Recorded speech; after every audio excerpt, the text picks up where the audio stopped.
इस वक्त हम मौजूद हैं हज़रत कमैल के रोज़ा मुबारक पर। आप में से काफ़ी सारे लोग जो है दुआए कमैल भी पढ़ते होंगे।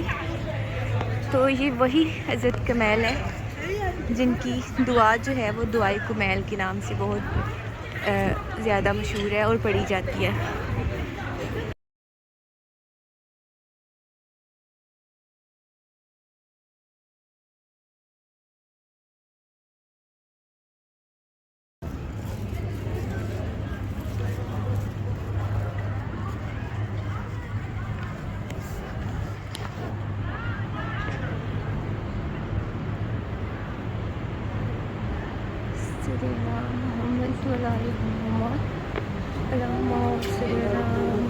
मोहम्मद